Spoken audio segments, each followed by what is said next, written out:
شان حبیبہ ان اللہ وملائکتہ یصلون علی النبی یا ایھا الذین آمنوا صلوا علیہ وسلموا تسلیما السلام علیک یا سیدی وعلی آلہ وصحبہ یا حبیب اللہ۔ دریچے دل کے وار رکھنا گٹا رحمت کی شائی ہے، دریچے دل کے وار رکھنا گٹا رحمت کی شائی ہے، نہ سو جانا چمن والو شب میلاد آئی ہے۔ وہ شب جس نے زمانے کی نگاہ میں روشنی ڈالی، سگاتے نور کی پھر سے وہ تمہارے پاس لائی ہے، نہ سو جانا چمن والو شب میلاد آئی ہے۔ وہ شب جس سے ایران کے آتش کدے ٹھنڈے ہوئے، وہ شب جس سے ایران کے آتش کدے ٹھنڈے ہوئے، اسی کی چشم تر نے آگ دوزخ کی بجھائی ہے، نہ سو جانا چمن والو شب میلاد آئی ہے۔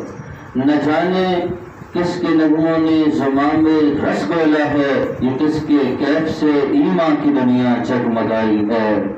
نہیں ہے تجھ کو اے آصف نعت گوئی کا پتہ کوئی، نہیں ہے تجھ کو اے آصف نعت گوئی کا پتہ کوئی، رضا کے سوز سے خالی تیری نغمہ سرائی ہے، نہ سو جانا چمن والو شب میلاد آئی ہے۔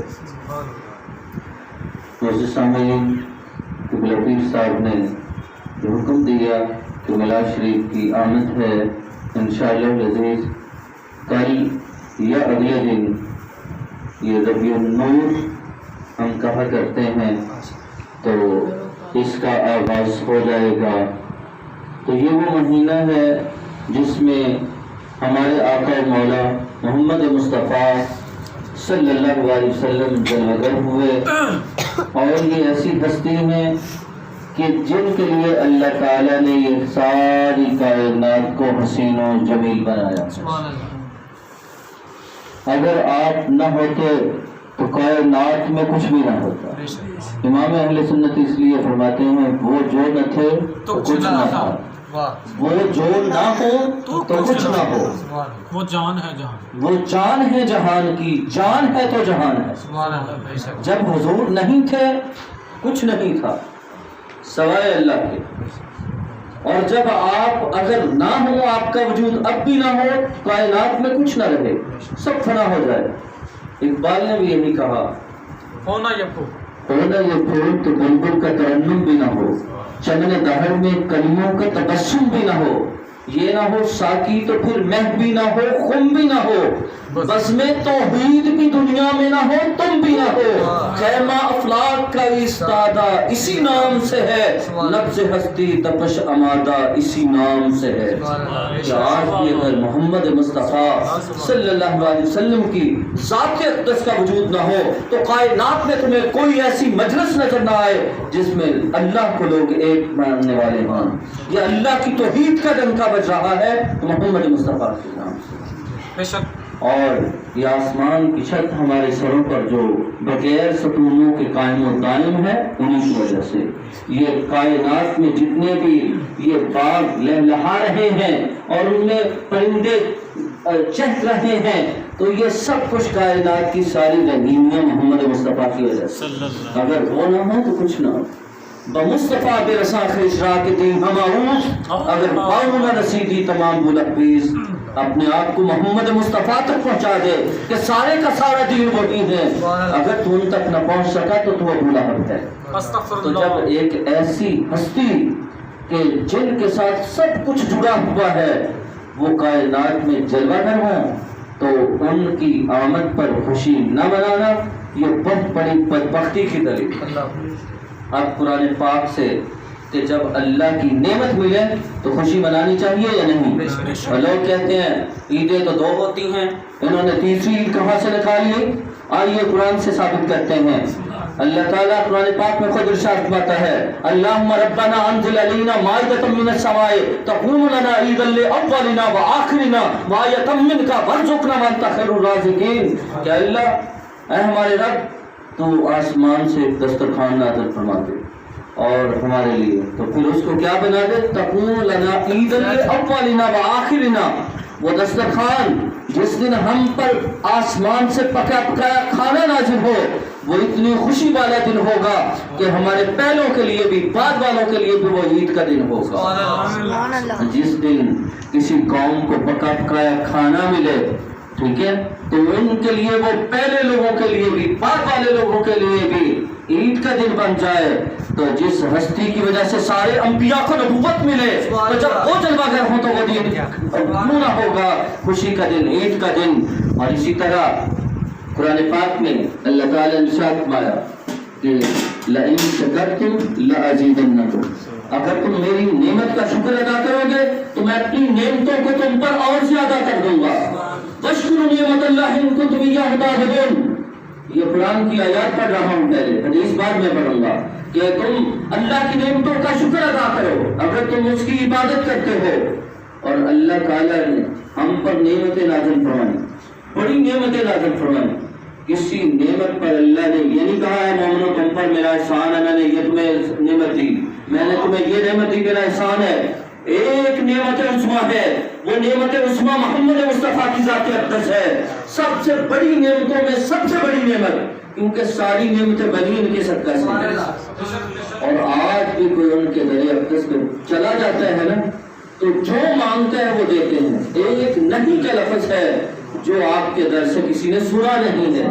تاجدار بریلی کشتہ عشق و محبت، وہ فرماتے ہیں واہ کیا جود و کرم ہے شاہ بطحہ تیرا، نہیں سنتا ہی نہیں، نہیں کا لفظ آپ کے در اقدس سے آپ کے کسی عاشق نے نہیں سنا، نہیں سنتا ہی نہیں۔ مانگنے والا تیرا جو تیرے در اقدس کے آپ پہ آ کے مانگتا ہے، اس نے نہیں کا لفظ کبھی سنا نہیں، کیونکہ واللہ یعطی انا قاسم، خزانے رب کے ہیں، عطا رب کرتا ہے، اور سارے کا خزانوں کا مالک اللہ نے محمد مصطفیٰ کو بنا دیا ہے۔ آپ کہتے ہیں انا قاسم، میں تقسیم کرتا ہوں، جو در اقدس کو چھوڑ کر ادھر ادھر سے مانگیں گے وہ در بدر کی ٹھوکریں کھائیں گے، ملے گا کچھ نہیں، جو ملے گا اسی در سے آگے ملے گا۔ تو جب ایسی نعمت عظمیٰ اللہ نے عطا فرمائی تو اللہ خود فرماتا ہے کہ لقد من اللہ علی المؤمنین اذ بعث فیہم رسولا، تحقیق میں نے مومنین پر احسان فرمایا۔ تو یہ اللہ کا احسان بھی مومنین پر ہے، اور جو بدبخت یہ نہیں مانتے وہ مومن نہیں، احسان مومنین پر ہے۔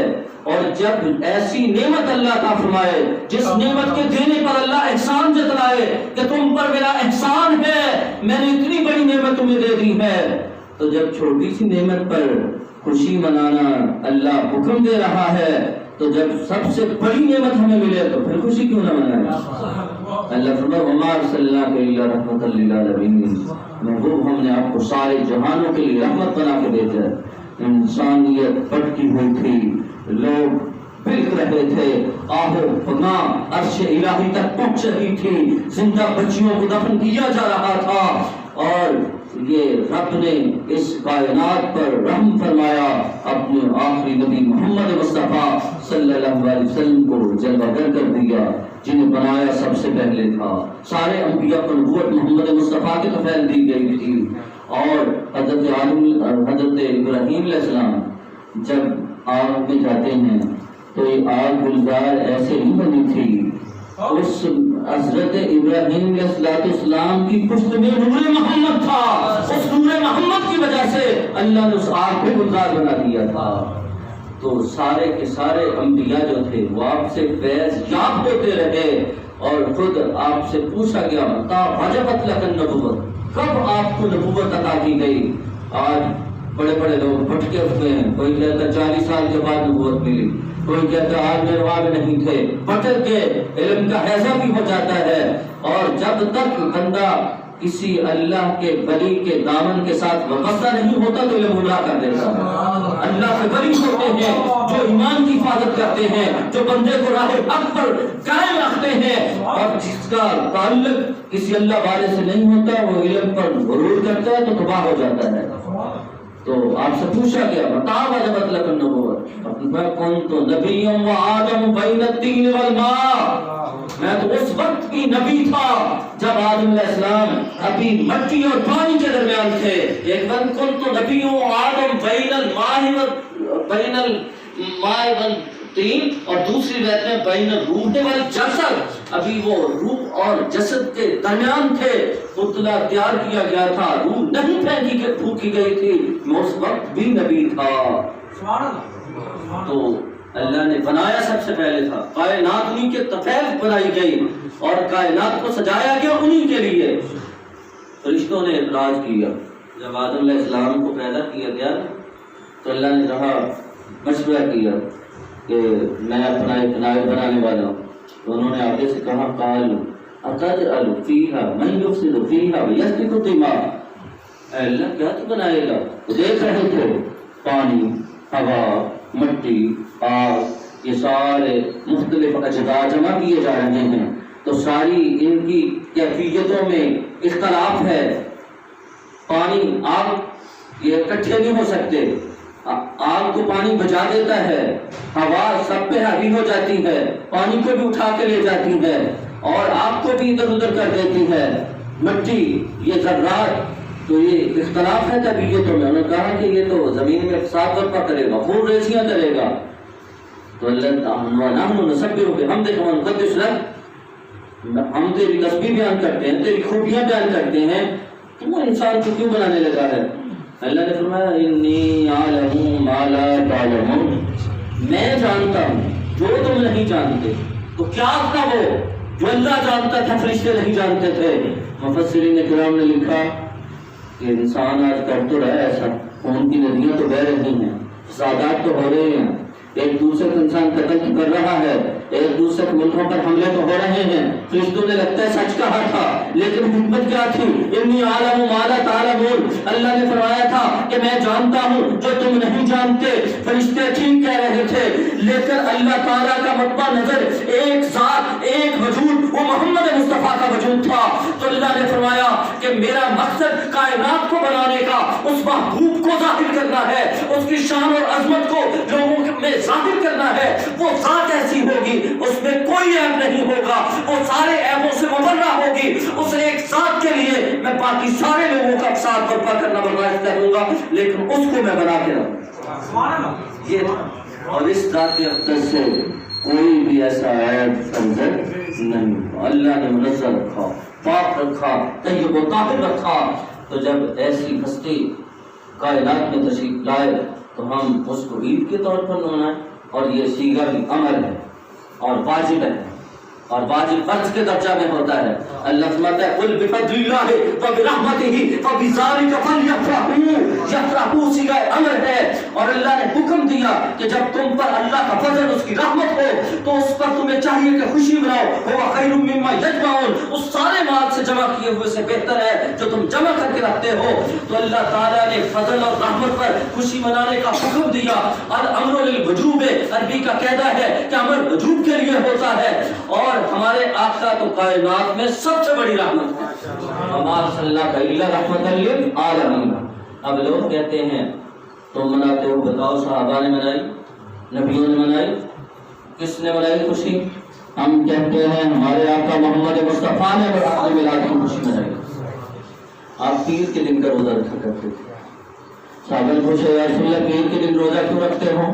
انہیں ولدت فیہ وانزل القرآن علیہ، پیر کا دن ایسا ہے کہ اللہ نے مجھے پیدا فرمایا اور اسی دن مجھ پر قرآن پاک نازل ہوا، میں اس لیے روزہ رکھتا ہوں. اب آپ نے خود فرما دیا کہ پیر کے دن کو میں مناتا ہوں بطور ولادت کہ میری ولادت ہوئی ہے، اس لیے میں اس دن روزہ رکھتا ہوں. اللہ تعالیٰ نے موسیٰ علیہ السلام کو کہا وذکر بایام اللہ. لوگ کہتے ہیں دنوں میں کیا رکھا ہے، سارے دن برابر ہیں. نہیں، اللہ قرآن میں فرما رہا ہے موسیٰ علیہ السلام کو یاد کراؤ ان کو بایام اللہ، وہ دن جب اللہ تعالیٰ نے ان کو فرعون سے نجات دلائی اور فرعون سے نجات دی. یاد کرو ان کو وہ دن جب ان پر بادلوں نے سایہ کر دیا اور دھوپ میں مر رہے تھے. یاد کرو ان کو وہ دن جب یہ کہتے تھے کہ اللہ سے کہو ہم پر آسمان سے پکا پکایا کھانا نازل فرما دے. ان کو یاد کراؤ کہ ہم نے آسمان سے من و سلوہ ان پر نازل کر دیا تھا. وذکر بایام اللہ، پتہ چلا کہ جس دن اللہ کی رحمت ہو، اللہ کا خاص کرم ہو، تو اس دن کو بطور خوشی کے منانا انبیاء کی سنت اور اللہ کا حکم ہے کہ ان کو یاد کراؤ. نبی کریم علیہ السلام نے اس کو منایا. اور جب آپ مکہ سے ہجرت کر کے مدینہ میں آئے نا تو پتہ چلا کہ یہودی یوم عاشورہ کا روزہ رکھتے ہیں. معلوم ہوا کہ اس لیے رکھتے ہیں کہ یوم عاشورہ کے دن اللہ تعالیٰ نے فرعون سے نجات دی تھی. تو آپ نے فرمایا نحن احق و اولا بموسیٰ منکم، ہم موسیٰ علیہ السلام کے ساتھ تم سے زیادہ حق رکھتے ہیں. اور آپ نے خود بھی روزہ رکھا، فصام وامر بصیامہ، اور آپ نے خود بھی روزہ رکھا اور اپنے امتیوں کو بھی روزہ رکھنے کا حکم دیا کہ یوم عاشورہ کا روزہ رکھیں. تو پتہ چلا کہ اس دن بھی خوشی ہوئی تھی تو آپ نے خوشی منانے کا حکم دیا. اور فلیفرحوا میں واضح طور پر اللہ نے حکم دیا کہ خوشی مناؤ. اب کہتے مناؤ گے تو ملے گا کیا؟ کیا لگتا ہے تمہیں؟ کیا ملتا ہے تمہیں؟ تم یہ کرتے ہو.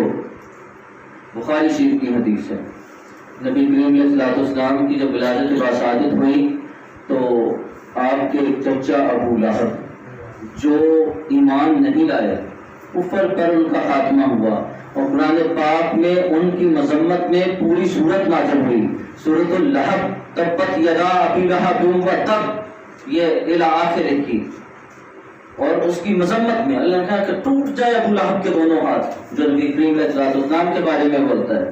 اس میں یہ بھی ثابت ہوا کہ اگرچہ لوگوں کو بڑا وہ تکلیف ہو جاتی ہے، اور یہ تو فلاں خاندان ہے، کہ کوئی بھی ہو جس نے حضور کو نہیں مانا، قریبی تعلق ہی کیوں نہ ہو، وہ کٹ گیا. جس نے حضور کو مان لیا وہ کہیں کا رہنے والا ہو، وہ قریبی ہو گیا.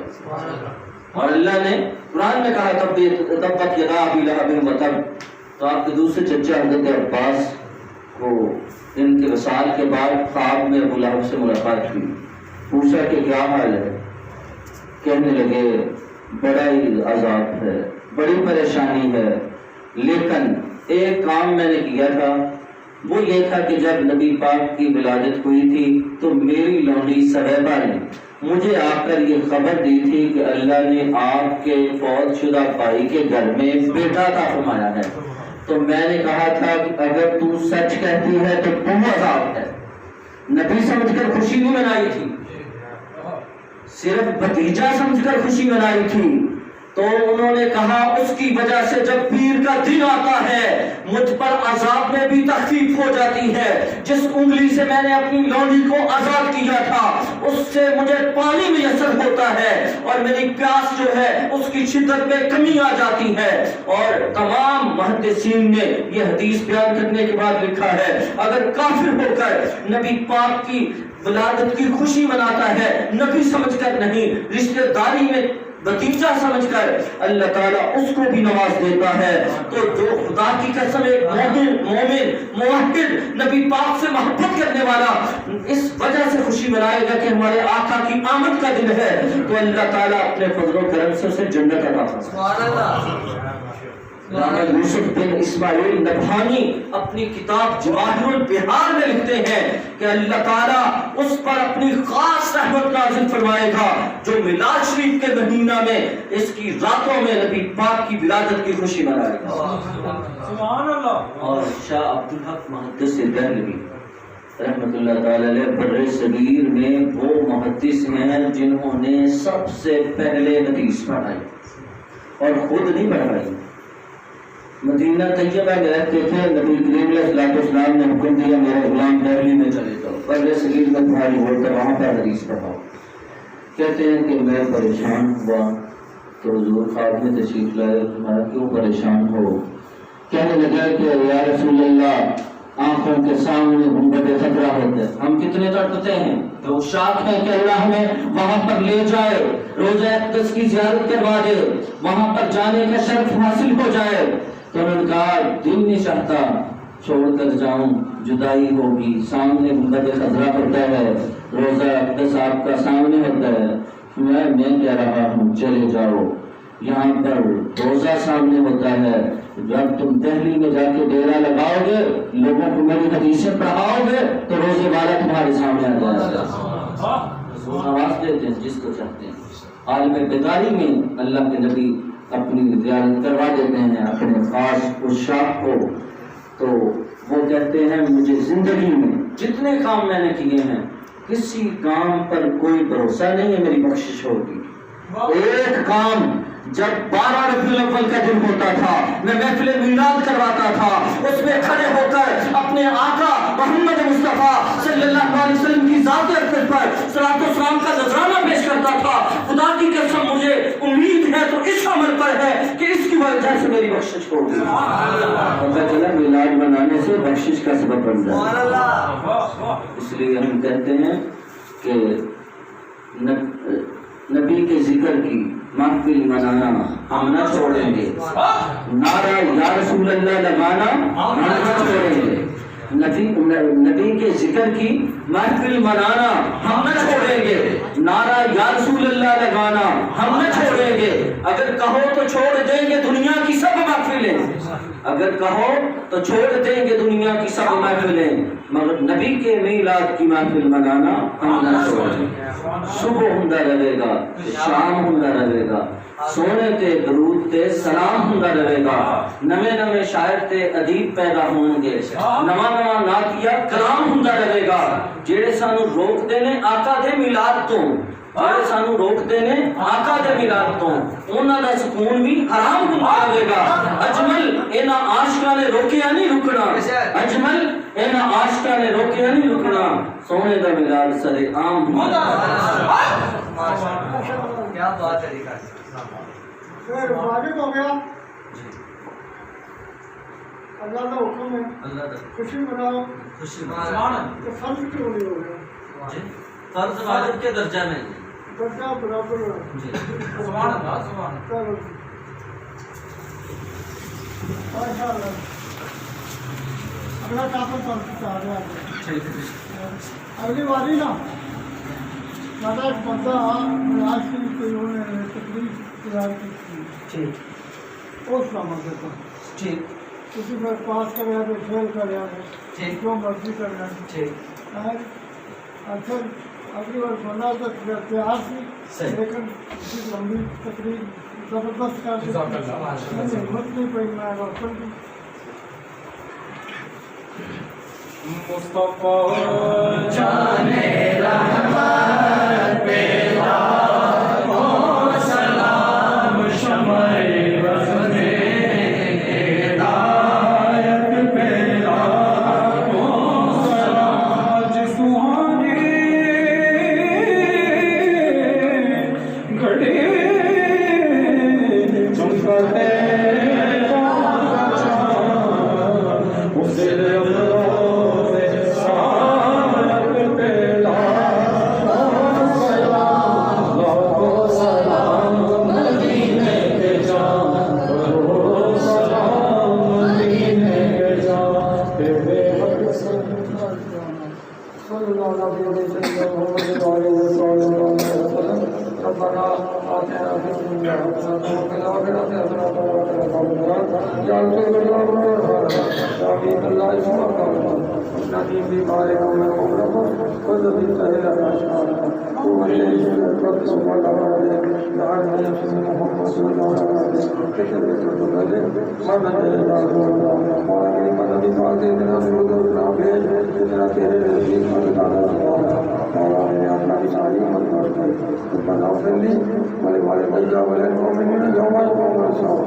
دوستوں